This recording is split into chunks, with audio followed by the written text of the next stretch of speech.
D'accord. Merci beaucoup, Monsieur Spinoza et Monsieur Brun, de permettre la réalisation de ce webinaire ce matin dans le cadre du salon Recréa, que la CCI a souhaité proposer aux porteurs de projets en création ou reprise d'entreprise. Salon un peu, complètement virtuel, contrairement à ce qu'on aurait pu espérer au démarrage, mais on a souhaité maintenir quand même cette thématique et proposer avec l'ensemble des partenaires, dont Pôle emploi en particulier ce matin, une vision à peu près complète de toutes les étapes de création ou de reprise d'entreprise, et également de valoriser les dispositifs d'accompagnement financier ou technique que peuvent proposer l'ensemble des partenaires. Donc aujourd'hui, ce matin, merci de vous être rendu disponible pour éclairer l'ensemble des personnes, qu'ils soient demandeurs d'emploi ou qu'ils envisagent potentiellement de négocier une rupture conventionnelle, ou aussi d'envisager une démission dans la perspective de créer ou de reprendre une entreprise. Donc après cette toute petite introduction, je vous laisse le soin de développer l'ensemble des dispositifs et de l'accompagnement que peut proposer Pôle emploi dans cette démarche d'entrepreneuriat. Merci Madame Fayolet, merci à la Chambre de commerce de nous accueillir pour ce webinaire. Merci à ceux qui se sont connectés. On va essayer de délivrer des informations précises et complètes. Je suis accompagné de Michael Brun, qui est un conseiller de l'équipe du Pôle emploi de Briançon et qui est expert sur le domaine de la création d'entreprise et qui accompagne déjà dans toutes les informations et le suivi des dossiers des demandeurs d'emploi qui sont créateurs d'entreprise, donc à l'agence de Briançon. Et il s'exprimera sur tous les champs vraiment techniques, métiers, au nom des deux agences, Gap et Briançon. La création d'entreprise, c'est quelque chose qui est très important pour Pôle emploi, parce que c'est une voie très, très intéressante de retour à l'activité, de reprise d'activité. Et dans notre territoire, on verra après des chiffres plus en détail, mais en gros, on peut retenir qu'un demandeur d'emploi sur 10, au cours de son inscription, fait à un moment donné, construit un projet de création d'entreprise avec des résultats qui sont plutôt positifs. Le rôle de Pôle emploi, c'est d'être à l'émergence du projet, et c'est ensuite de s'appuyer sur des partenaires, parce que ce sont des champs qui demandent parfois des expertises assez pointues. Donc, on s'appuie sur un réseau de partenaires, dont bien sûr la Chambre de commerce. Et ensuite, on va être en accompagnement financier de la création d'entreprise en fonction des situations, et c'est ce qu'on va détailler. Peut-être pour démarrer, on a préparé une petite vidéo pour donner déjà une vision d'ensemble. Et je propose qu'on lance la vidéo et qu'on démarre ensuite sur la partie vraiment contenu. Pardon.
je ne suis pas sûr que vous ayez eu le son, mais la vidéo est dans la chaîne YouTube de Pôle emploi. On est là pour vous. Donc, si vous souhaitez la revisionner, mais ça donnait quand même, je pense, avec ce titre, une vision assez globale.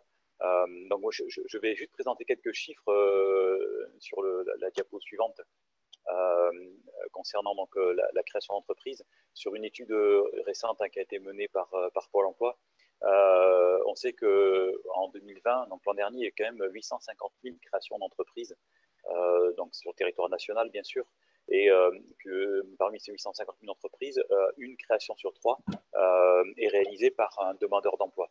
Donc, donc la proportion voilà, de création d'entreprises par les demandeurs d'emploi est très, très importante. Et quand un demandeur d'emploi crée une entreprise, on a 9 projets sur 10 qui se pérennisent après 3 ans. Donc, c'est un taux qui est très, très élevé par rapport à la création d'entreprise.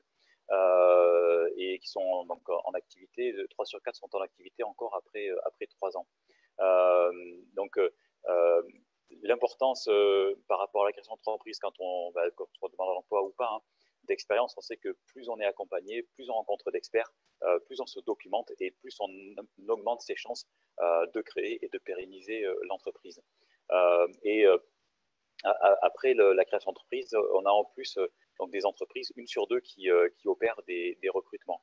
Donc, ça montre aussi l'intérêt double pour nous dans l'accompagnement des porteurs de projets. D'une part, c'est la reprise d'activité. C'est le premier service quand même qui est demandé, attendu par les demandeurs d'emploi. Et puis ensuite, c'est la possibilité aussi de positionner d'autres demandeurs d'emploi sur des offres qui ont été créées par ces demandeurs d'emploi. Pôle emploi est un acteur parmi tout un panel très très large de partenaires. Donc, on a voulu sur le visuel suivant vous les présenter. Alors, je ne vais pas forcément détailler l'ensemble des partenaires, mais déjà, comme cité sur notre territoire, les partenaires les plus importants, la Chambre de commerce et d'industrie des Hautes-Alpes, bien sûr, avec qui on réalise, et Michael l'abordera ensuite, hein, on participe en tout cas à des actions de communication, des ateliers très régulièrement. Et on a les plateformes initiatives aussi, Nord-Hautes-Alpes, donc la plateforme maintenant Provence-Alpes, puisque le Sud Hautes-Alpes a fusionné avec le département des Alpes de Haute-Provence, l'ADI, Chambre de métier, voilà, tous ces partenaires en fait qui sont amenés à travailler ensemble et qui, en se coordonnant, vont proposer une offre qui est assez complète et qui va répondre au fur et à mesure de l'avancement du projet aux problématiques rencontrées, aux besoins du porteur de projet. Donc nous, on va se concentrer sur la partie vraiment de l'offre de service de Pôle emploi par rapport à l'accompagnement de création d'entreprise et donc de l'émergence jusqu'à la concrétisation et la partie aide aussi financière. Et là, je vais tout de suite laisser passer le relais à Michael qui va faire ses présentations. Merci. Bonjour à tous, déjà. Alors, donc, partenaire qui permet de vous accompagner donc, sur l'émergence de l'idée. Donc, c'est Engineeria. Donc, donc, ça, c'est vraiment quand vous êtes à l'émergence de l'idée. C'est un service donc, proposé par Pôle emploi. Et Engineeria, c'est un sous-trait.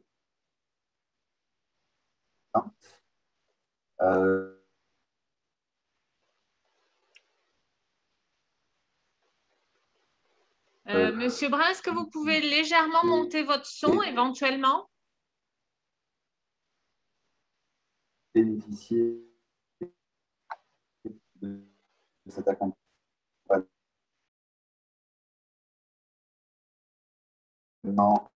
en sollicitant votre conseiller référent. Et j'ai essayé, mais je suis à fond. Vous m'entendez? Allô? Oui, c'est un petit peu haché le son, Michael. On a un petit peu de mal à vous entendre. Ouais, là, vous m'entendez? Oui, on vous entend là. D'accord. Bon, désolé pour ces soucis techniques. C'est vrai que moi aussi, j'ai du mal à. Le son n'est pas assez fort quand j'ai tout mis à fond, mais je suis désolé. Là, c'est un petit peu mieux? Oui. D'accord. Voilà, donc j'étais en train d'exposer pour Active Créa, donc, qui est dispensé par Engineeria, qui est un service proposé aux demandeurs d'emploi, qui est bien évidemment gratuit, qui peut se faire en distanciel, donc via les visio ou également en physique. Donc, c'est sur 3 mois maximum avec un minimum de 4 entretiens et c'est vraiment de l'émergence de l'idée jusqu'à la prématriculation. C'est-à-dire que Active Créa Engineeria va vraiment étayer le projet jusqu'à l'imminence de l'immatriculation. Voilà. Et pour bénéficier de ce service, il suffit simplement de contacter son... C'est compliqué, Michael. Je vais essayer de prendre le relais.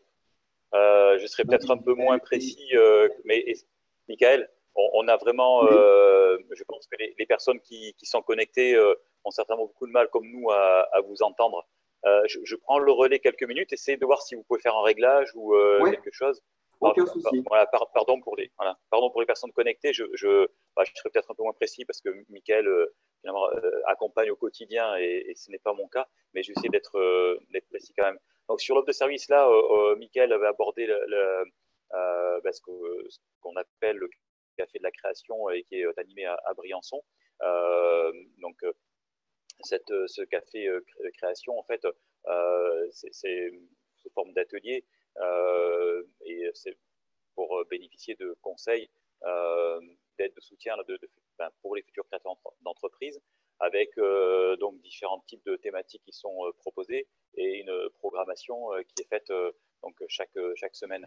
Je pense que là-dessus, comme sur l'ensemble des aides et services proposés, vous pouvez vous renseigner soit auprès de votre conseiller référent Pôle emploi ou bien directement à l'accueil et on vous donnera alors la programmation des différents ateliers. Je pense que c'est intéressant parce que c'est un point de contact avec beaucoup de partenaires et qui peut vraiment, sur un temps assez court, déjà vous permettre de recueillir beaucoup d'informations qui vont vous être utiles ensuite pour mener votre projet de création d'entreprise. Ensuite, on a quelque chose qui est équivalent, qui est aussi coordonné par la Chambre de commerce, si je ne me trompe pas, Annie, et qui est le café partenaire. Et là également, c'est l'occasion d'avoir avec vous, en face de vous, pour vous, tout un panel de partenaires qui peuvent intervenir selon la nature de votre projet et selon aussi l'étape et l'avancement de votre projet. Puisque vous avez, en plus de la Chambre de commerce, la Chambre de métier de l'artisanat, l'ADI, la BGE, Codicée, EG, Initiative, donc Activi, ELEA. En fait, la Chambre de commerce a vraiment agrégé sur ces cafés partenaires, je pense, l'ensemble des acteurs, la quasi-totalité des acteurs qui peuvent à un moment donné vous aider dans votre étape de création d'entreprise, soit pour des questions peut-être de format juridique à prendre, de conception de votre projet ou sur la partie financement. C'est vrai que la crise sanitaire a un petit peu compliqué l'animation physique de ces ateliers, mais le prochain rendez-vous, la reprise est prévue donc à distance le 23 avril. Et je crois, si je lis bien, qu'il y a aussi exceptionnellement un atelier le vendredi 3 avril matin. Là aussi, c'est sur inscription. Il me semble que vous pouvez, au travers d'un des partenaires ou auprès de votre conseiller pour l'emploi, vous inscrire sur le prochain atelier, le prochain café partenaire coordonné par la CCI. La CCI, si je peux me permettre, Monsieur Spinoza, avec également la plateforme Initiative Alpes-Provence. Justement, la coordination des inscriptions se fait par votre intermédiaire ou par aussi la plateforme Initiative Okay. Donc, du coup, il y avait une question dans le chat et je pense que oui. Je pense qu'on répond. C'était s'il y avait quelque chose de similaire à Gap par rapport à ce qui était proposé à Briançon. Donc oui, c'est bien le cas. C'est le café partenaire dont on vient de parler. Et dans le Buëch, il y a aussi en lien avec vous, Pôle emploi et la communauté de communes du Sisteron et Buëch, à ma connaissance, des cafés aussi qui ont lieu sur laser, entre autres, ou Cisteron en fonction. Donc, il y a au plus proche des territoires une mobilisation de plusieurs acteurs pour vous apporter de l'information et surtout le parcours de création et des informations assez concrètes, comme vous le disiez, Monsieur Spinoza, sur le statut juridique, la réglementation, enfin vraiment ensemble, on essaie de vous apporter un maximum de réponses dans une démarche coordonnée aussi. Oui, c'est bien ça. Quelle que soit l'agence qui vous accompagne, vous pouvez contacter votre conseiller référent, que ce soit Briançon, Gap et même dans d'autres agences en fonction des gens qui sont connectés. Chaque agence avec les partenaires est active sur l'offre de services entreprises. Parce qu'encore une fois, c'est quelque chose qui est très demandé finalement par les demandeurs d'emploi. Je pense qu'on peut aussi évoquer les réunions d'information en agence. Ces réunions d'information, c'est un peu à l'image de ce qu'on présente ce matin, c'est-à-dire qu'on essaie dans ces réunions d'information de faire un tour d'horizon assez vaste de l'existant en termes d'accompagnement et d'aide à la création d'entreprise, en présentant à la fois l'offre de services de Pôle emploi, mais aussi en évoquant l'offre de services des partenaires. Ce sont des ateliers qui ont lieu donc une fois par mois pour l'agence de Briançon. On les anime en fait en fonction des questionnements, des positionnements des demandeurs d'emploi. Donc la fréquence, elle est une fois par mois, mais elle peut être accélérée en fonction des périodes. Parfois, on a un peu plus de personnes qui se lancent sur le projet de création d'entreprise. Donc là, c'est essayer sur 1h30, 2 heures, sur un groupe d'une dizaine de personnes, d'avoir cette présentation globale de l'ensemble de l'offre de services et des aides proposées aux demandeurs d'emploi. L'idée, c'est d'éclairer le demandeur d'emploi. Ensuite, c'est chaque personne qui fait son choix sur son projet et sur le fait de concrétiser ou pas. Mais on essaie, au travers de ces ateliers et tout au long de l'accompagnement qu'on mène avec les partenaires, de donner le maximum d'informations, faire en sorte que la personne puisse se décider en toute connaissance de cause par rapport à tous les aspects d'une création d'entreprise. Il y a également des réunions à l'agence de Gap et à l'agence de Gap. Donc c'est pareil, ce sont des réunions qui ont lieu en moyenne une fois par mois. Également, alors je vois Michael qui est en train d'essayer de se reconnecter. Pour le moment, on n'entend pas. Je continue donc pour la présentation à Gap, donc une réunion d'information avec l'ADI. Donc ce sont des ateliers Skype. Donc l'ADI, c'est un des partenaires qui aide notamment avec le microcrédit à financer des micro-entreprises, des petites entreprises. Donc c'est un partenaire au même titre que les autres, comme la plateforme initiative et les autres partenaires qu'on a cités précédemment, avec qui on a vraiment un travail de coordination fort et qui nous aide justement à accompagner et à faire que certains de nos demandeurs d'emploi puissent concrétiser leur création d'entreprise. À noter qu'en complément de ces ateliers Skype organisés avec l'ADI, il y a une permanence qui est organisée à l'agence de Briançon, donc tous les 3e vendredis du mois. Et encore une fois, n'hésitez pas à prendre contact avec votre conseiller référent ou à solliciter à l'accueil des agences Pôle emploi des informations ou la possibilité de vous inscrire. Alors, Michael, on peut peut-être faire un test, parce qu'on va rentrer dans le dur là, avant des informations et ce serait bien que ça fonctionne avec vous. Aucun souci, vous m'entendez bien? Ah, vous entendez bien là? Ah, parfait. Ah bah, super. J'en profite juste pour repréciser à l'ensemble des participants que vous pouvez, sur le chat, là, poser un certain nombre de questions. Il y a déjà une question qui a été posée, mais on la gardera peut-être juste après, qui est liée à un point particulier par un participant. Donc, on y répondra tout à l'heure, je pense. Notamment en lien avec les droits en fait acquis précédemment à une fonction de gérance. Donc peut-être que cette question pourra être abordée après, mais on va laisser Du coup,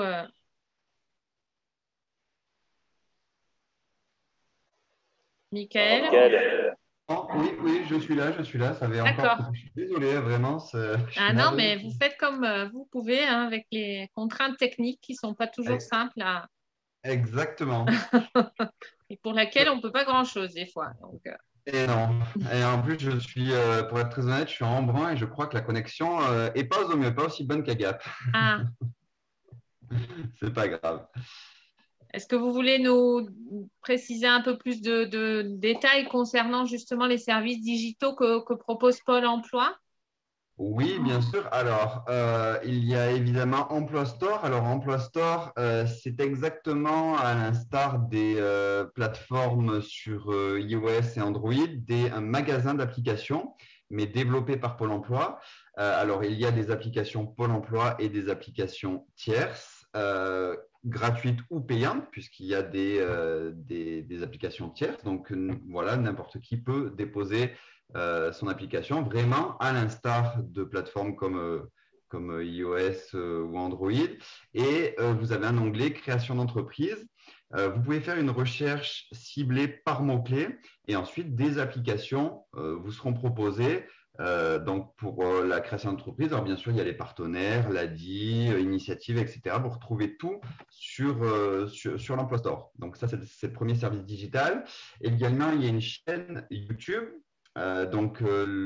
voilà, avec des vidéos, un petit peu comme on a tenté de vous la présenter sur le deuxième slide, mais bon, ça n'a pas fonctionné, on n'avait pas le son. Mais voilà, c'est vraiment une chaîne YouTube dédiée à la création d'entreprise. Donc, ça, pareil, c'est en autonomie. Je vous invite à vous rendre sur YouTube et à regarder toute l'intégralité de ces vidéos.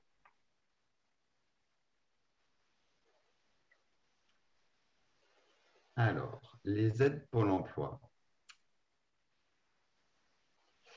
Alors, là, c'est là où on va rentrer dans la partie un petit peu plus technique. J'espère ne pas vous perdre, mais bon, normalement, il n'y a pas de raison.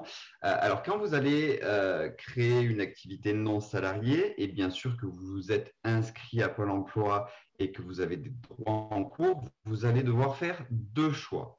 Donc, le premier choix, c'est l'ARS. Le deuxième choix, c'est le maintien. L'ARS, qu'est-ce que c'est? À ne pas confondre avec l'ACRE. C'est similaire, mais pas du tout. L'ARS, c'est la prise d'une partie du capital Pôle emploi. Le capital Pôle emploi, qu'est-ce que c'est?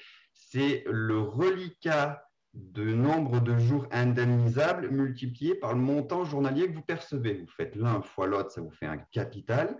Et bien sûr, ce capital, on va vous verser 22,5% à la création, enfin exactement au premier jour indemnisable, mais peu importe, on va vulgariser, à la création et 22,5% 6 mois après si la structure est toujours ouverte. Alors attention, il faut faire bien attention puisque vous n'avez pas de versement entre les deux, donc entre le premier mois et le sixième mois, vous n'avez pas de versement et après non plus. Il faut être conscient que c'est uniquement deux versements, 22,5, 22,5. L'avantage de l'ARS, c'est que ce n'est pas soumis aux revenus que va générer l'activité non salariée. C'est deux versements, peu importe si la structure génère du revenu ou non.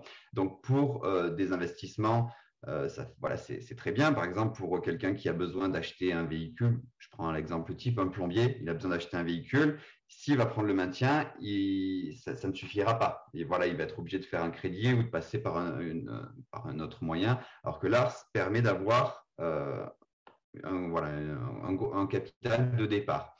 Par contre, vous allez me dire, c'est que 45%. Oui, effectivement, il reste 55% qui dorment, entre guillemets. C'est un parachute. Si l'entreprise ne fonctionne pas et que vous la fermez, vous la cessez, vous réinscrivez à Pôle emploi en catégorie 1 et vous retrouvez votre reliquat de 55%. Alors, je vais être un petit peu technique aussi, sous réserve du délai de déchéance. Le délai de déchéance, qu'est-ce que c'est? C'est la péremption des droits. Au bout d'un moment, que ce soit en création d'activité ou non, les droits sont périmés, ils sont déchus, on appelle ça. Et le délai de déchéance, c'est 3 ans plus la durée des droits. Voilà, donc faut se garder, bien sûr que c'est un petit peu technique, mais il faut se garder à l'idée que je peux me réinscrire si l'entreprise ferme, mais j'ai un délai. Voilà. Après, bien sûr, vous venez à Pôle emploi et on vous renseigne avec précision par rapport à votre dossier. Donc voilà, ça c'est pour l'ARS. Bien sûr, pour avoir… Oui, pardon. Monsieur Brun, excusez-moi, il y a quelques questions qui arrivent sur Bien le sûr. chat, notamment Cindy qui nous demande si le calcul de l'ARS tient compte uniquement du reliquat des droits ouverts ou s'il tient également compte du rechargement de droits disponibles. Exactement, elle fait bien de poser la question et non, à l'instant T avec la réglementation actuelle, c'est uniquement le reliquat. Donc, quand les personnes arrivent en fin de droit, effectivement, ça sera plus judicieux de soit choisir le maintien pour après bénéficier du rechargement, mais on va y venir, soit demander un droit d'option. Le droit d'option, qu'est-ce que c'est? C'est qu'en fait, vous annulez vos anciens droits, on les oublie, on les efface et on repart sur les nouveaux. Alors, il y a des conditions, le capital doit être supérieur à 30%, etc. Bref, il y a des conditions, mais pareil, vous venez à Pôle emploi, on vous dit si vous pouvez bénéficier du droit d'option. Et si vous bénéficiez du droit d'option, vous le demandez et ensuite vous créez et ensuite vous demandez l'ARS avec un plus gros capital. Question judicieuse. Merci, Monsieur Brun. Une autre question de Christophe qui se demande si pour obtenir l'ACRE ou l'ARS, il faut attendre d'être indemnisé au-delà du délai de carence ou si on peut en bénéficier dès l'inscription à Pôle emploi. Alors, effectivement, comme je l'ai spécifié tout à l'heure, mais je suis allé peut-être vite, l'ARS n'est versable qu'au premier jour indemnisable, donc après les carences, et le deuxième versement est 6 mois après le premier. Donc, carence, premier versement, 6 mois après, deuxième versement. Effectivement, il faut attendre les carences. Merci beaucoup. Merci. D'autres questions? Non, pas a priori. Je pense que c'était clair. Alors, je vérifie. Je reviens sur un point également. Pour avoir l'ARS, il faut bien sûr avoir l'accord de l'ACRE. Mais depuis environ 1 an, l'ACRE est automatique pour les entreprises individuelles et les indépendants et les sociétés. Par contre, pour les auto-entrepreneurs, ils font faire la demande. Extrêmement important. Donc, de toute façon, l'ACRE, vous demandez systématiquement, parce que c'est l'exonération des charges. Quand vous êtes salarié, vous payez des charges. Sur votre fiche de paie, vous avez une partie charge. Quand vous êtes en activité non salariée, c'est la même chose. Eh bien, l'ACRE, c'est une exonération d'une partie de ces charges. Donc, quoi qu'il en soit, il faut faire la demande. Mais il n'y a que pour les auto-entrepreneurs que ce n'est pas automatique, qui font faire la demande. Alors, si je peux me permettre, le terme utilisé, c'est auto-entrepreneur. Si vous avez l'habitude d'entendre aussi le terme micro, c'est la même chose. C'est pareil. Micro-entreprise, auto-entreprise, c'est le même sujet. Et en effet, voilà, il y a une demande à faire 45 jours avant votre immatriculation, votre maximum dans un délai 45 jours après votre date d'immatriculation. Et la demande, c'est l'URSSAF qui enregistre votre demande. Exactement, oui, c'est ça.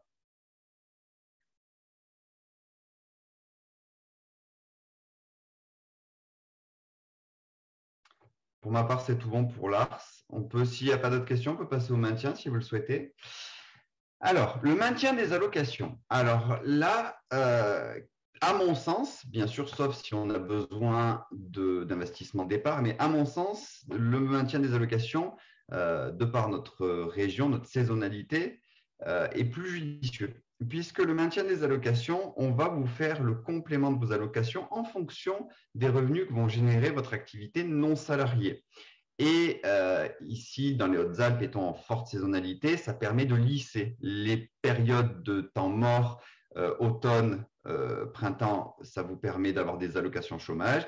Et été, hiver, pour stéréotyper, eh bien, vous vivez de votre activité non salariée.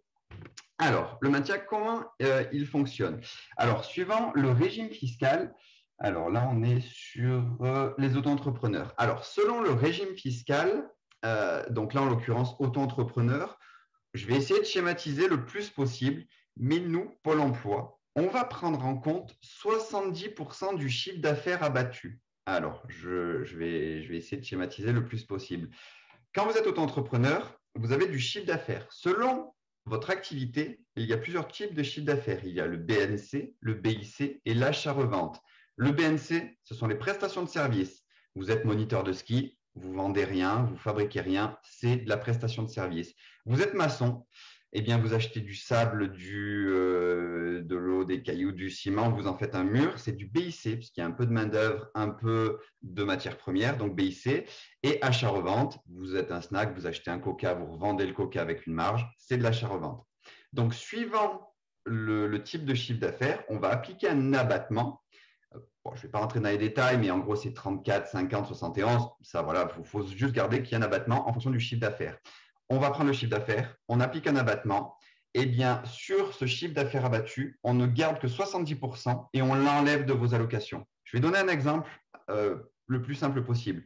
Si vous êtes en BIC, l'abattement il est de 50%. Vous avez 1 000 € de chiffre d'affaires en BIC. Donc, on l'abat 50%, ça fait 500 € et on n'en prend compte que 70%. Donc, 70% de 500 €, ça fait en gros 350 €. Eh bien, on enlève 350 € à vos allocations. Si vous avez une allocation qui est de 1 000 €, on va vous compléter de 650 €. Donc, ça, c'est pour la partie auto-entrepreneur. J'insiste et vraiment, je vous invite vivement, quand vous allez vous immatriculer en tant qu'auto-entrepreneur, vous allez avoir le choix de faire votre déclaration donc auprès de l'URSSAF au mensuel ou au trimestre. Vraiment, vivement, je vous invite à le faire au mensuel. Parce qu'au mensuel, on va vous verser votre allocation qu'on vous doit au mois le mois. C'est-à-dire qu'en fin de mois, vous déclarez votre chiffre d'affaires à l'URSSAF et à Pôle emploi. On vous donne le complément, pas de régule, pas de rappel, il n'y a pas de souci. Par contre, si vous choisissez au trimestre, comme vous n'allez pas pouvoir justifier de votre chiffre d'affaires mensuellement, eh bien, on va vous verser 70% de votre allocation. Sans se poser de questions. Vous avez droit à une allocation théorique mensuelle de 1 000 €. On va vous verser 700. Donc, 700 janvier, 700 février, 700 mars. Et ensuite, en avril, on va régulariser votre déclaration de chiffre d'affaires. Donc, si vous avez 0, on va vous rendre 30%. Ça fait un gros manque à gagner. Par contre, si vous avez du chiffre d'affaires, un gros chiffre d'affaires, potentiellement, vous allez devoir rendre un trimestre d'allocation. Et en plus, l'effet pervers du trimestre, c'est qu'un mois impacte l'autre. Si par exemple sur janvier, vous faites 9 000 €, j'abuse exprès, 9 000 €, février 0, mars 0, eh bien on va prendre 9 000 divisé par 3, donc ça fait 3 000, 3 000, 3 000, on ne vous payera rien sur le trimestre. Alors que si c'est au mensuel, c'est cloisonné, 9 000 € en janvier, on ne vous paye pas bien sûr puisque ça dépasse le montant de vos allocations, février 0, mars 0, on vous paye février-mars. Donc, rappelez-vous-en, je vous invite vivement, si vous choisissez auto-entrepreneur, à vous mettre au mensuel, la déclaration de chiffre d'affaires au mensuel. Si vous permettez, M. Brun, Thibault nous interroge sur le statut d'artiste-auteur. Est-ce que ce statut répond aux mêmes modalités d'indemnisation? Absolument pas. Alors, les artistes, et il faut faire le distinguo. Alors, si vous voulez, je mets une aparté, mais ça ne rentre pas dans ce régime-là. C'est un régime particulier. Les artistes, d'ailleurs, sont affiliés à la MDA, Maison des artistes. Alors, nous, Pôle emploi, on va faire le distinguo entre la propriété intellectuelle et la vente de biens ou de services. Par exemple, vous peignez un tableau. C'est votre création, c'est votre idée, votre création. Vous vendez la création. Eh bien, peu importe le prix que vous la vendez, ce n'est pas soumis à la dégressivité. C'est-à-dire que, allez, j'exagère, vous êtes Van Gogh, vous peignez un tableau, vous le vendez 1 million d'euros, peu importe. Pour nous, c'est comme s'il y avait 0. Par contre, si vous faites de la reproduction et vous vendez des cartes postales de ce tableau et vous vendez 3000 cartes postales, là oui, parce que là, c'est plus de la propriété intellectuelle, c'est que vous vendez votre carte en masse. Vous voyez ce que je veux dire? Par exemple, à l'instar de la personne qui a acheté de je ne sais plus quel artiste là sur Internet le bien numérique. Voilà, il a rien acheté de fongible, il a acheté l'idée, la propriété intellectuelle. Eh bien ça, ce n'est pas soumis à la dégressivité. Par contre, si vous donnez des cours de dessin ou vous vendez des cartes postales, là, oui, on prendra en compte le chiffre d'affaires que vous allez faire et bien sûr 70% de cette somme qu'on déduit de vos allocations. Est-ce que je sais que la nuance est compliquée à cerner, mais est-ce que j'étais assez clair? Je pense que oui, hein, c'était précis. D'accord. Très bien.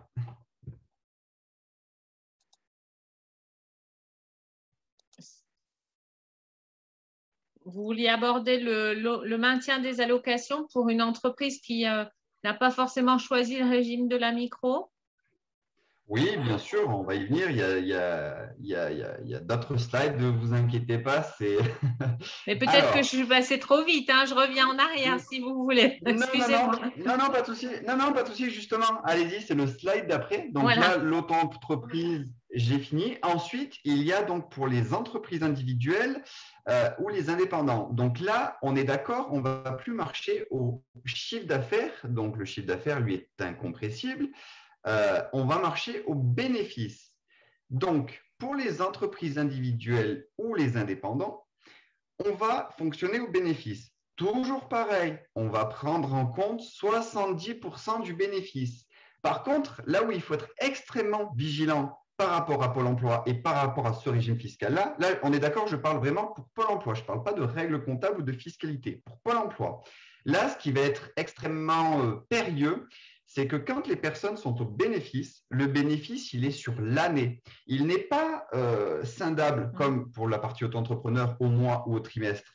C'est sur l'année. Donc, quand vous faites un bénéfice, imaginons que vous faites votre bénéfice sur janvier, je dis n'importe quoi, 12 000 euros de bénéfice sur janvier, eh bien, vous allez pouvoir le régulariser que l'année d'après avec votre déclaration d'impôt. La déclaration d'impôt, quand vous la faites, vous, moi, n'importe qui, ça s'appelle le 2042. Eh bien, quand vous êtes indépendant ou entreprise individuelle, il y a une annexe qui s'y greffe qui s'appelle la 2042C Pro. Et c'est sur cette annexe que vous allez devoir déclarer votre bénéfice. Et donc, nous, Pôle emploi, pendant toute l'année, on va vous verser 70% de votre allocation. Vous avez 1 000 euros d'allocation, janvier, février, mars, avril jusqu'à décembre, on vous verse 700 euros. Et ensuite, s'il y a un bénéfice zéro, eh bien, forcément, on va vous rendre 30% d'un an. Donc, déjà, c'est un sacré manque à gagner. Faut le budgéter. Mais par contre, s'il y a un fort bénéfice, eh bien, du coup, on va le répercuter sur toute l'année. Donc, il faut être extrêmement vigilant. L'avantage du bénéfice, c'est que c'est modulable. Le chiffre d'affaires est incompressible. Le bénéfice, lui, comptablement, il est modulable. Si vous voyez qu'en décembre, vous avez un fort bénéfice, alors déjà, il faut faire attention au stock, puisque le stock est intégré dans le bénéfice. Donc, il faut essayer d'arriver en décembre avec pas de stock. Ou alors, si vous n'avez pas de stock et vous avez un fort bénéfice, vous réinvestissez. À partir du moment où vous avez un bénéfice de zéro, il n'y a aucun souci, on vous rend 30% de vos allocations d'un an. Voilà, donc extrêmement vigilant sur le bénéfice. Est-ce qu'il y a des questions? Non. Non? Non. Ok, d'accord, très bien. Et donc, on a un dernier régime fiscal, ce sont les sociétés. Alors, les sociétés, ça va fonctionner différemment. Alors, sachant que les sociétés, en termes de gestion et de comptabilité, c'est quand même plus lourd. C'est-à-dire qu'auto-entrepreneur et indépendant ou entreprise individuelle, c'est relativement facile. Vous inscrivez, auto-entrepreneur, vous vendez, vous avez votre chiffre d'affaires, basta. Là, en tant que société, vous allez devoir, donc bien sûr, vous immatriculer, faire des statuts et faire un procès-verbal d'assemblée générale. Tout ça, c'est cher. Les comptables vont vous le facturer entre 2 et 4 000 euros. Mais alors, si vous choisissez le régime de la société, vous allez devoir donc nous justifier votre rémunération avec deux possibilités. Soit des bulletins de salaire non salariés, soit un procès-verbal d'assemblée générale. Et c'est toujours pareil, on va prendre en compte 70% de la rémunération. C'est-à-dire que si vous avez une allocation qui est de 1 000 euros par mois, vous allez nous donner, par exemple, un bulletin de salaire à 1 000 euros. On prend en compte 70%, ça fait 700 euros qu'on va déduire de vos allocations et on va vous rendre 30%, donc 300 euros. Sachant que chaque jour non payé est reporté. On est d'accord, quand vous vous inscrivez à Pôle emploi, vous avez un nombre de jours indemnisables. Ce n'est pas un nombre de jours calendaires. Si vous avez un an d'indemnisation et qu'on vous paye qu'un mois sur deux ou que 15 jours par mois, votre date de fin ne sera pas dans un an, mais dans 2 ans. C'est reporté. Ça, on est bien d'accord. Donc voilà, là, les sociétés, c'est le gérant qui détermine sa rémunération. Si le gérant nous fait un PV d'AG avec une rémunération à 0 sur toute l'année, eh bien, il n'y a aucun souci. Il aura le cumul intégral. Alors, il est obligé de respecter parce que le PV d'AG doit avoir une valeur juridique. Il doit être coté et paraphé au registre et ce même registre doit être à nouveau coté au greffe, au tribunal de greffe. Voilà. Donc, il y a une valeur juridique, mais en tout cas, c'est le gérant qui détermine sa rémunération. Alors, le PV d'AG, le désavantage également, c'est que c'est pour une période donnée, pour une période fiscale. Donc, si vous dites je me rémunère 1 000 euros toute l'année, vous êtes obligé de vous rémunérer 1 000 euros toute l'année, à moins de faire un avenant et de modifier le PV d'AG, tribunal de greffe, etc. Donc, mon conseil, c'est de choisir la rémunération au bulletin de salaire, parce que les bulletins de salaire, c'est mensuel. Et donc, un mois où vous allez bien gagner en saison, vous faites un bulletin de salaire à 2 000 3 000 euros, on ne vous rémunère pas, ça décale vos allocations. Un mois où vous ne gagnez pas, où c'est hors saison, printemps ou automne, vous faites des bulletins de salaire à 0, on vous rémunère, on vous donne le complément d'allocation intégral. La nuance, c'est que le bulletin de salaire est facturé par les comptables entre 15 et 30 euros. Voilà le bémol du bulletin de salaire. Mais c'est beaucoup plus modulable que le PV d'AG, forcément, est fixe. Est-ce qu'il y a des questions? J'espère que j'essaye de vulgariser le plus possible, mais c'est vrai qu'il y a des termes et du vocabulaire qui… je suis au maximum de la simplification. Non, mais c'est bien, Michael. On comprend que vous donnez des exemples au fur et à mesure, donc je pense que c'est intéressant. Je vois qu'il y a une question dans le chat, quelqu'un qui demande si les gérants non rémunérés, quid des couvertures sociales, sont-elles assurées dans le cadre de Pôle emploi? Alors, quand vous êtes gérant non rémunéré, tout dépend. Si vous êtes au bulletin de salaire, eh bien, vous allez avoir une protection sociale. Je vais y revenir hors Pôle emploi, mais vous allez avoir une protection sociale, donc Sécu, etc. Par contre, si vous êtes au PV d'AG, non. Mais la différence, c'est que fiscalement, les bulletins de salaire, c'est environ 65% d'imposition, alors que le PV d'AG, c'est 40%. Il faut le savoir aussi. Mais forcément, entre les deux, entre ces différences d'imposition, eh bien, vous avez la sécurité, entre guillemets. Or, Pôle emploi. Pôle emploi, à partir du moment où vous êtes en activité non salariée, vous ne cotisez pas pour Pôle emploi. Vous ne recotisez pas. C'est pour ça que, par exemple, je suis désolé, mais le stéréotype des Hautes-Alpes et notamment de Briançon, si, par exemple, vous faites moniteur de ski l'hiver et dans le bâtiment l'été, eh bien, en fait, l'hiver, vous êtes moniteur de ski, on ne va pas vous rémunérer, forcément, vous gagnez suffisamment. Hors saison, eh bien, vous consommez votre chômage Pôle emploi. L'été, vous travaillez dans le bâtiment, etc., etc. Vous épuisez vos droits. À la fin de vos droits, eh bien, on va regarder toutes les périodes salariées travaillées, notamment le bâtiment, pour à nouveau vous faire un rechargement. Mais il n'y a que les périodes d'emploi salariées qui vont servir à l'application Pôle emploi. Mais ce n'est pas problématique, puisque si vous restez au chômage que 4 mois dans l'année, donc printemps-automne, eh bien, vos activités salariées suffisent pour faire un roulement. Il y a des gens, par exemple, qui font moniteur de ski, l'hiver, salarié l'été, ça depuis 20 ans, et chômage hors saison, bien sûr, et ça depuis 20 ans, 25 ans, 30 ans, il n'y a aucun souci, ça fait un roulement. Mais en tout cas, pour l'affiliation à Pôle emploi, en tant qu'activité non salariée, non. Alors, il y a une particularité, oui, c'est si vous êtes en société, mais que vous êtes gérant minoritaire reconnu comme salarié. Alors attention, hein, il ne faut pas se dire, bah, tiens, avec ma femme, j'ouvre, ou mon mari, j'ouvre une activité non salariée, il se met gérant majoritaire, il m'embauche, comme ça je cotise, et puis après, je vais demander des droits au chômage. Non, il faut faire une étude mandataire, donc qui est basée à Nanterre. Et en fait, pour avoir la condition de salarié, ce n'est pas juste je suis salarié. Il faut avoir un lien de subordination. Il ne faut pas avoir les signatures bancaires. C'est vraiment vous êtes salarié. Donc, vous ne devez pas avoir accès à la banque, aux décisions. Vous devez avoir un patron, etc., etc. Et là, par contre, vous êtes gérant minoritaire, salarié. Mais c'est Pôle emploi, donc Nanterre, qui va décider si oui ou non vous l'êtes, si oui ou non vous cotisez à Pôle emploi. Donc ça, si vous choisissez ce mode de fonctionnement, il faut faire une étude mandataire avant de se faire signer un contrat de travail, des fiches de paie, etc., pour voir si vous cotisez ou non. Donc, antérieurement à la création, eh bien, vous faites une étude mandataire. Ça, pareil, vous rapprochez de votre Pôle emploi, on va vous expliquer comment ça fonctionne. Il y a un formulaire à remplir. C'est Pôle emploi service à Nanterre, qui est une entité de Pôle emploi, mais qui est complètement indépendante des agences de proximité. Donc, voilà, on monte le dossier, on le transmet à Pôle emploi service, qui ensuite statue, et la décision s'impose autant au demandeur d'emploi qu'au conseiller. Alors, si je peux me permettre, c'est un statut dont vous parlez, gérant minoritaire, non rémunéré. Oui. Enfin, on est vraiment sur une société de type SARL, hein, puisque Ah la oui. fonction, voilà, c'était juste une petite précision que je me permettais de faire. Voilà, c'est vraiment lié exclusivement à un statut de société de type SARL. SARL Oui, avec un minimum de 2 associés. exactement. Oui, oui. Alors, Christophe nous reprécise, enfin, peut-être requalifie sa question. Il demande, bon, qu'il a bien compris, en effet, au niveau des allocations de Pôle emploi, mais sa couverture sociale, en fait, concrètement, si je me mets à la place donc je cherche son prénom, de Thibaut.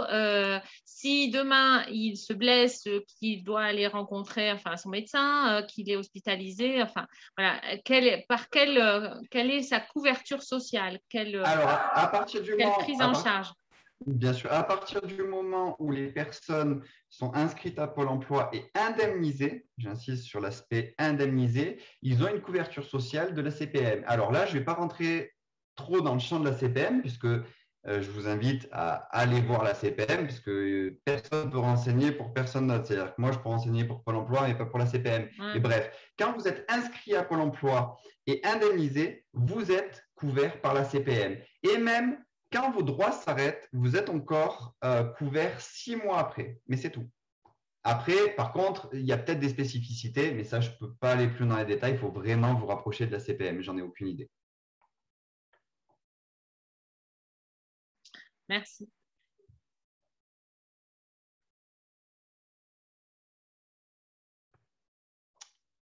Voilà. Est-ce qu'il y a d'autres questions? Alors, il y avait des questions concernant notamment ce que vous évoquiez tout à l'heure, mais c'est en lien avec l'ACRE, pour le coup, en particulier pour la demande qui est à faire auprès de l'URSSAF. Les questions reposent sur en fait qui est éligible à l'ACRE en réalité. Voilà. Notamment, Jean-Raphaël sollicitait le fait qu'un demandeur d'emploi qui soit indemnisé ou non indemnisé, et dès l'instant où il est inscrit depuis 6 mois au cours des 18 derniers mois, effectivement, et qu'il choisit le régime de la micro-entreprise, dans les faits, il peut être éligible à l'ACRE, mais il y a, comme vous l'expliquiez tout à l'heure, une demande à réaliser auprès de l'URSSAF avec un formulaire spécifique que vous retrouvez en ligne, hein, sans difficulté, mais à remplir et à adresser à l'URSSAF, en effet.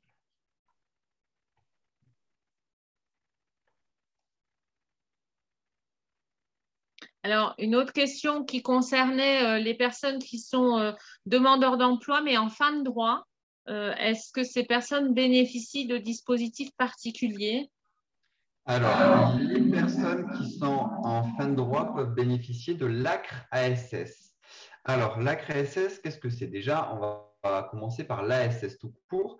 Pour pouvoir bénéficier de l'ASS, l'allocation de solidarité spécifique, il faut avoir travaillé 1825 jours sur les 10 dernières années. Donc, concrètement, ça fait 5 ans sur les 10 dernières années. 10 continue, bien sûr, et ce n'est pas 5 ans groupés. Donc, si vous avez travaillé 1825 jours et que vous avez droit à l'ASS, vous avez droit à 12 mois de l'ACRE ASS. Et l'ACRE ASS, c'est le maintien de l'ASS pendant 12 mois. Voilà, uniquement. Après, par contre, au-delà des 12 mois, si l'activité est toujours ouverte, toujours immatriculée, non, il n'y a plus d'aide de la part de Pôle emploi. Merci. Une autre question de Cindy concernant le gérant. Lorsque le gérant décide de ne pas se rémunérer et que c'est bien mentionné au PV, comme vous l'aviez précisé, que se passe-t-il au niveau des allocations qui sont versées? Comment elles sont? Intégralement, c'est-à-dire que si vous avez 1 000 € d'allocation et que vous avez, par exemple, 730 jours de droit, le droit maximal, eh bien, vous avez, si voilà, vous avez 1 000 € par mois, ben, vous aurez 1 000 € par mois. Alors, je vais peut-être rajouter une question subsidiaire à celle-ci. Si jamais, effectivement, l'entreprise génère quand même des bénéfices, est-ce que la notion de dividende est étudiée par Pôle emploi? Non, c'est la rémunération. Donc, uniquement. Non, uniquement. Oui. Donc non, puisque par exemple, si vous décidez de vous rémunérer avec des fiches de paye, les dividendes n'apparaissent pas sur la fiche de Ah paye. non, non, mais non, Voilà, tout à donc fait. non. Hmm. Donc non, Mais non, absolument pas. Oui, pardon. c'était peut-être l'écho d'une question que des personnes auraient pu se poser selon des situations données, notamment de Bien sûr, mais non, non, SARL gérante. c'est vraiment la rémunération. De même, les gens souvent se disent, mais alors attendez, je me fais des bulletins de salaire ou un PV d'AG non rémunéré.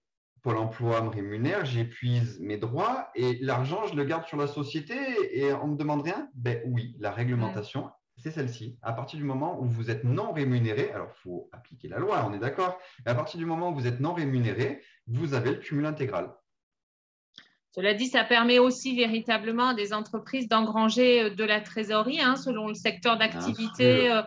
selon les fonds propres au démarrage. C'est un vrai appui pour le lancement de l'entreprise et son développement et sa pérennité. Bien La première sûr. année est une année cruciale. Donc, en effet, c'est un vrai atout de Exactement, disposer et de on cette… en est totalement conscient. Bien sûr que les personnes vont peut-être se dire, ouais, c'est super, je garde ça sur la structure. Alors déjà, les premières années, souvent, vous êtes exonéré de charges, etc., etc. Donc on se dit, ouais, c'est bien, il y a de la trésorerie. Mais voilà, c'est pour anticiper l'avenir et on sait très bien que une personne qui crée une activité non salariée et que cette activité va fonctionner, certes, elle va épuiser ses droits pendant 1, 2, voire même 3 ans, mais entre guillemets, on ne la reverra pas sur la liste des demandeurs d'emploi. Donc, c'est un investissement, si vous préférez. Donc, il n'y a vraiment aucun souci pour nous à partir du moment où c'est indiqué sur le PV d'AG non rémunéré ou des fiches de paye à zéro, on cumule intégralement. Mais l'avantage aussi, alors soit on épuise ses droits d'un coup, soit comme je l'expliquais tout à l'heure, ça permet également de lisser et peut-être d'avoir des droits pendant 4 ans en se disant, eh bien voilà, je lisse, je me fais un parachute, on va dire. Je pérennise ma structure en disant, ben, OK, les mois où je gagne bien, je me rémunère, je garde des droits Pôle emploi. Les mois où il y a zéro, eh bien, comme ça, je les consomme. Surtout que, comme vous l'indiquiez également, notre département est éminemment saisonnier, hein, et Et oui. on n'est pas forcément, selon les territoires, sur des chiffres d'affaires lissés, avec du coup des résultats qui sont, enfin, ou une trésorerie qui soit positive tous les mois, donc qui permettent aux dirigeants Exactement. de se rémunérer de façon régulière à un niveau équivalent chaque mois. C'est loin d'être le cas. Bien sûr, c'est pour ça que moi, quand je vois des personnes, et après, bien sûr, ça c'est elles qui font le choix final en fonction de leur compta et de leur prévisionnel, mais j'incite les gens à choisir le maintien, puisqu'on sait qu'ici, bon, l'art, ça, voilà, ça peut être pertinent s'il y a vraiment un investissement de départ nécessaire. Et sinon, si, voilà, si la personne, on sait que ça va être du saisonnier, il vaut mieux qu'elle fasse le maintien. Comme ça, en parallèle, elle peut travailler en salarié, non salarié, chômage, et elle permet comme ça de faire sa vie de demandeur d'emploi jusqu'à la retraite. Voilà, alors que l'ARS, non. L'ARS, il faut être conscient que c'est 2 versements et c'est tout. Alors, Cindy nous sollicite de nouveau pour peut-être une précision concernant le bénéfice annuel. Est-ce que sur un bénéfice annuel d'une entreprise, elle n'aurait pas à rembourser les aides de Pôle emploi? Mais je crois que c'est vraiment fonction de la situation, Monsieur Brun, selon qu'on est entreprise individuelle ou qu'on est société. Exactement. C'est pour ça qu'au départ, et c'est pour ça qu'on a fait les slides de cette façon, il faut partir du régime fiscal. Voilà, il ne faut pas se dire, tiens, bénéfice, chiffre d'affaires. Non, vous partez du régime fiscal et c'est le régime fiscal qui va vous dire si on va vous indemniser ou non, la façon dont on va gérer l'activité non salariée, si vous allez devoir rembourser. Donc, effectivement, en société, donc type SAS, SARL, etc.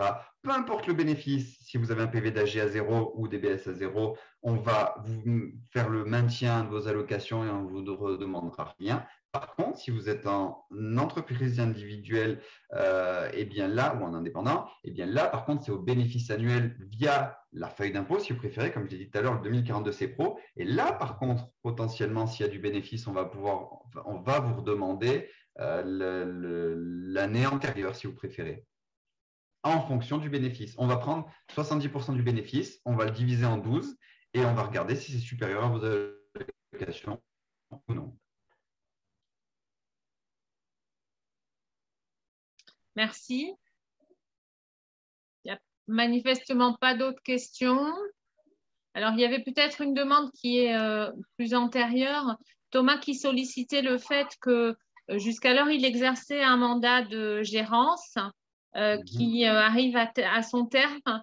Est-ce qu'il est susceptible, donc ça fait 4 ans qu'il exerce cette mission, est-ce qu'il est susceptible de pouvoir retrouver des droits acquis précédemment à Pôle emploi pour éventuellement bénéficier d'une indemnisation?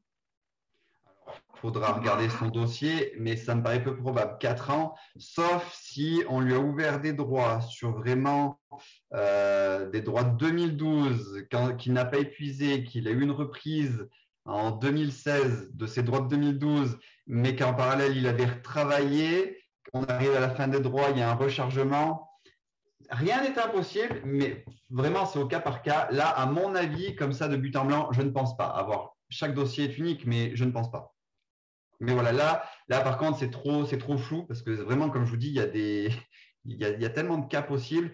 Je l'invite à contacter le 3949 ou alors à passer en agence ou à contacter son conseiller référent via son espace. Parce que là, c'est vraiment extrêmement spécifique. À mon avis, là, comme ça, au bout de 4 ans de droit en cours, sauf s'il y a eu des périodes salariées et qu'on ne s'en est pas servi, qu'il y a un rechargement potentiel. C'est possible aussi. À voir. Alors, il y a une autre question de Stéphanie, mais qui précisait comment cela se passe quand un créateur bénéficie de subventions. Alors, je lui ai demandé de préciser sa demande parce que j'ai pas. Est-ce que la question c'est est-ce que Pôle emploi considère la subvention comme étant une contribution au chiffre d'affaires et du coup déduit cette quote-part sur un financement leader? Non, en fait, je crois que c'est indépendant, hein. Vous tenez vraiment en considération, comme vous l'avez dit, l'aspect fiscal de l'entreprise. Exactement. En général, les financements, de toute façon, de type leader, sont amortis au prorata des montants et des années. Donc, c'est intégré effectivement dans les subventions d'exploitation après le chiffre d'affaires. Donc, oui, indirectement, quelque part, ça va impacter le résultat nécessairement. Forcément, si ça rentre dans le chiffre d'affaires ou le bénéfice, oui. Si ça rentre pour une société, si ça rentre dans le bénéfice ou le chiffre d'affaires et que le PDG est à zéro, non. Toujours pareil, c'est le régime fiscal qui prévaut. Donc là, en l'occurrence, Stéphanie nous précise que c'était dans un régime micro-entreprise. Donc, ça va être intégré dans ce qu'elle va percevoir. Alors après, le régime micro, ça peut être de l'auto-entreprise ou de l'entreprise individuelle aussi. Donc, tout dépend. Si c'est de l'auto-entreprise, chiffre d'affaires, on va prendre le chiffre d'affaires. Si c'est entreprise individuelle, bénéfice. C'est toujours pareil. Vraiment, il faut se mettre en tête que pour nous, il y a 3 choses. L'auto-entreprise, l'entreprise individuelle et les sociétés. Donc, il faut se dire chiffre d'affaires, bénéfice et PV d'AG ou BS. En gros, la rémunération. On ne cherche pas plus loin. Je mets de côté, bien sûr, les couveuses, les scopes et les auteurs. Mais oui, voilà, bien pour sûr. La grande famille des activités non salariées, pour nous, on va fonctionner comme ça. Alors, une précision, hein, l'entreprise individuelle, elle peut être au régime micro, comme vous le disiez, ou au régime réel simplifié. Donc, en fait, exactement. Voilà, hein, c'est alors BNC ou BIC, comme vous l'avez évoqué. Donc, les points de repère, c'est les trois situations que vous avez précisées. Hein. Manifestement, il n'y a plus de questions sur ces sujets-là. Peut-être qu'on peut poursuivre.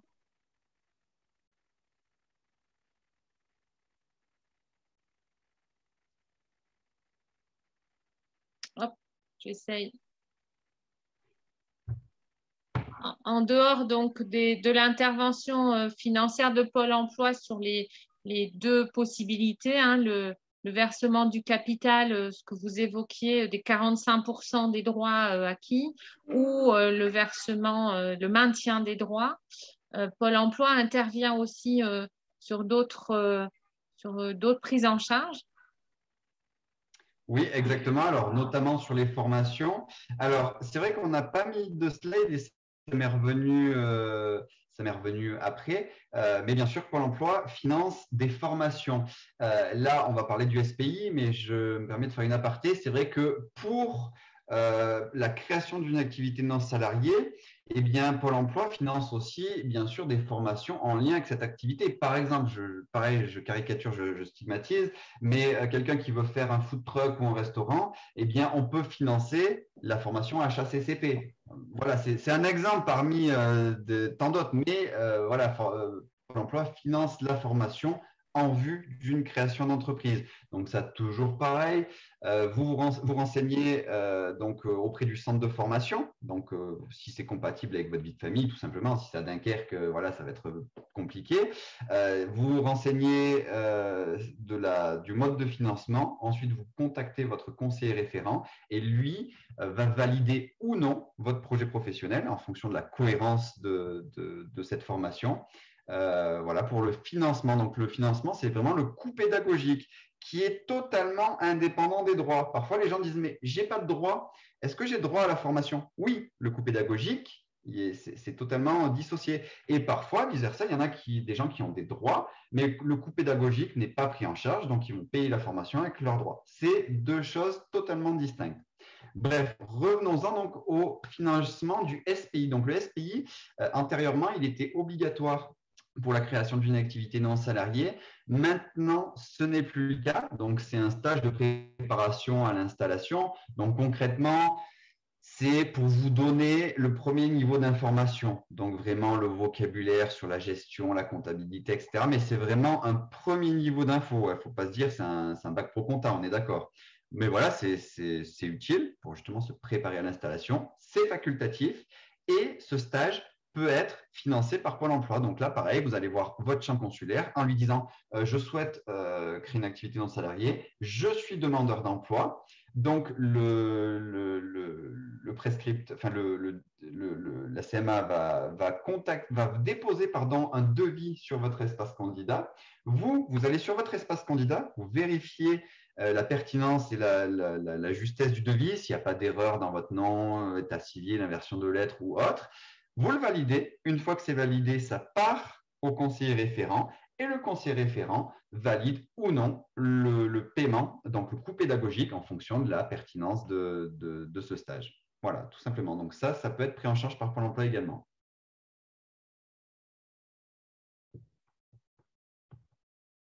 La CCI propose aussi des stages 5 jours pour entreprendre. Donc, je suppose, dans la même logique que ce que peut être pris en charge au niveau de la chambre de métier. Oui, exactement. Puisque de toute façon, maintenant, toute formation, il y a tellement de financements possibles. Donc, c'est pour ça qu'on ne dit pas oui, on ne dit pas non. Ça doit être étudié par le conseiller référent, puisqu'il y a tellement de modes de prise en charge entre la région, Pôle emploi, les AFC, le CPF. Enfin, voilà, il y a tellement de financements possibles que de toute façon, il faut étudier auprès du conseiller référent la possibilité du financement du coût pédagogique. Ouais, je t'appelle. Oui, il faut vraiment ne pas hésiter à contacter le conseiller référent. Aujourd'hui, pour le financement de formation, alors que ce soit pour une recherche d'emploi classique ou pour un projet de création d'entreprise, c'est vraiment la pertinence du projet qui va être évaluée. Ensuite, je pense qu'on a aujourd'hui, avec l'ensemble des dispositifs, comme le disait Mickaël, vraiment l'habilité et la capacité à financer quasiment n'importe quel projet, à condition qu'il soit pertinent par rapport vraiment au projet de retour à l'emploi ou de création d'activité du demandeur. Oui. Alors, je ne sais pas si on a le temps également, mais je voulais revenir sur un dernier point qui me paraît essentiel par rapport à l'ouverture de droit. Comme vous l'avez spécifié tout à l'heure, par rapport justement… Juste, on a quelques petites minutes pour terminer, puisqu'on a un autre webinaire qui commence à 11h30 et ouais. On a des participants qui voudraient tester. Donc, allez-y, pas de souci. Alors, je vais essayer d'être rapide, mais concrètement, donc si vous êtes en emploi actuellement en CDI et que vous souhaitez démissionner pour créer votre activité non salariée, vous avez plusieurs options. Soit vous avez travaillé 5 ans dans une même structure et en gros, il faut faire donc une étude préalable si vous préférez. Je ne vais pas rentrer dans les détails et on peut valider via une commission la démission et donc ouvrir vos droits, la légitimer. Ça, c'est une première option. Par contre, si vraiment vous démissionnez purement et simplement, vous démissionnez, par exemple, vous avez travaillé 2 ans en CDD, peu importe, vous démissionnez. Donc, de but en blanc comme ça va vous faire un rejet de droit. C'est comme ça, puisque toute démission donne lieu à un rejet. Par contre, pour légitimer cette démission, si vous préférez, la démission met une barrière. Ce n'est pas une annulation de droit, c'est une barrière. Pour légitimer cette démission, il faut retravailler postérieurement à celle-ci 455 heures ou 3 mois, si vous préférez. Donc, concrètement, vous travaillez 2 ans en CDD, vous démissionnez, vous retravaillez 3 mois en CDD, bien sûr, vous ne démissionnez pas, que c'est une fin de CDD, eh bien, on va prendre en compte les 2 ans plus les 3 mois. De fait, ce n'est pas soumis à approbation ou autre. C'est à partir du moment où vous avez travaillé 455 heures ou 3 mois derrière une démission, c'est légitimé. Autre possibilité, si vous démissionnez mais que vous ne trouvez, enfin, vous démissionnez, vous créez tout de suite une activité non salariée parce que vous dites, ben non, moi je veux pas travailler 3 mois, je veux créer ma boîte, eh bien, vous pouvez attendre à partir de la date de la démission 122 jours. Donc, pendant 121 jours, vous attendez. Au 122e jour, vous pouvez faire une étude, donc une étude paritaire qui est à Gap. Et en fait, ce sont des personnes tiers, donc pas des personnes Pôle emploi, des constituées d'instances salariales, patronales, etc., qui vont étudier si oui ou non, ils vont légitimer votre démission. Donc pareil, ce n'est pas de fait. Il ne faut pas se dire, parce que souvent à l'accueil, on me dit, mais j'ai entendu dire qu'on attend 122 jours et c'est bon. Non, non, non. Au bout de 122 jours, vous faites le dossier de la commission paritaire, elle étudie votre cas. Et si elle donne l'accord, eh bien, on légitime la démission. Alors, sachant que de ce qu'on peut voir, quand il s'agit d'une création d'activité non salariée, ils sont plutôt favorables à légitimer la démission. Autre chose également, eux, la commission paritaire, ils vont regarder que ce qui se passe dans les 121 jours. C'est-à-dire que si vous avez créé avant ou après, ils ne regardent pas. Donc, c'est vraiment où les recherches d'emploi ou autre, vraiment, ils vont étudier votre recherche ou reprise d'emploi donc dans ces 121 jours. Voilà, c'était la petite parenthèse que je voulais faire. Peut-être qu'on peut aussi préciser que le dispositif d'émission dans la perspective d'une création ou d'une reprise d'entreprise peut permettre potentiellement le bénéfice, je crois, hein, des dispositifs auprès de Pôle emploi, mais ça nécessite préalablement d'avoir vraiment fait tout un travail avec un conseiller en évolution professionnelle pour valider en fait le projet professionnel de création ou de reprise d'entreprise. Vous avez peut-être quelques compléments à ajouter, Monsieur Brun ou... En fait, c'est ce que j'ai dit dès le début. Dès le début, c'est pour ça que j'ai essayé d'aller. Ah bah excusez-moi, j'ai été distraite, alors je suis désolée. Il n'y a aucun souci. En fait, c'est les 5 ans. Par contre, ce mode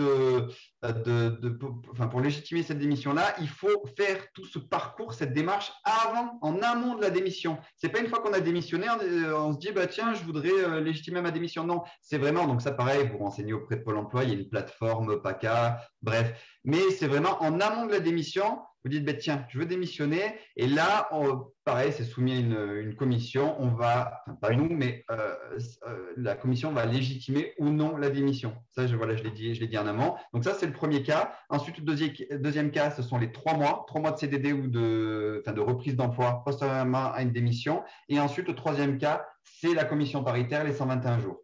Voilà. Bon, après, comme je dis toujours, en information collective, là, ça fait beaucoup d'informations, mais voilà, les gens, il faut se dire qu'ils se diront, bah, tiens, j'en ai déjà entendu parler, il y a cette possibilité-là. Et après, si vous avez besoin de plus d'informations, bien sûr, vous nous contactez. Donc, soit à l'accueil, soit au 3949, soit sur votre espace candidat. Et là, on vous donnera les infos avec plus de précision, des infos personnalisées. Pour insister sur la démission, donc avant inscription à Pôle emploi, soit pour un projet de formation, soit pour la création d'entreprise. Il faut vraiment se faire accompagner dans le cadre du conseil en évolution professionnelle pour les actifs. C'est le CIBC en région PACA qui délivre cette offre de service. Et il y a une commission régionale qui est indépendante de Pôle emploi qui va statuer en fait sur la validité du projet. Et nous, il nous faudra cet avis de la commission régionale pour déclencher l'ouverture de droit et en cascade après sur les aides création d'entreprise, pouvoir les délivrer. Donc ça, c'est vraiment quelque chose qui se fait en amont de l'inscription à Pôle emploi. Et bon, comme le dit Michael, et bon, là, on est justement sur la fin de la présentation avec les coordonnées. On le voit, hein, on a des conseillers qui sont experts, qui sont, je pense, plutôt même passionnés par le domaine de la création d'entreprise. Donc, n'hésitez pas vraiment, contactez-nous. Il vaut mieux, enfin, nous, on est là pour ça, donc on est là pour vous servir, on est là pour apporter les réponses. Il vaut mieux faire la démarche et bah, tant pis, ça confirme peut-être une information que vous connaissiez, mais s'éviter une erreur, une mauvaise stratégie. On voit que les conséquences peuvent être assez importantes. Hein, voilà, façon de déclarer les choses, la façon d'impacter des bénéfices, des revenus, etc. Voilà, ça a une incidence qui peut compliquer ou faciliter la vie de votre entreprise après la création. Donc, on est vraiment disponible pour vous apporter le maximum de réponses. Vous avez les 3 modes de contact. Hein. Toutes les agences sont ouvertes le matin sans rendez-vous. L'après-midi, on réserve plutôt les accueils sur rendez-vous. Donc, n'hésitez pas à prendre contact avec votre conseiller référent. Et bien sûr, au téléphone 3949, on a des conseillers qui sont là aussi pour vous répondre et pour vous apporter donc l'information dont vous avez besoin.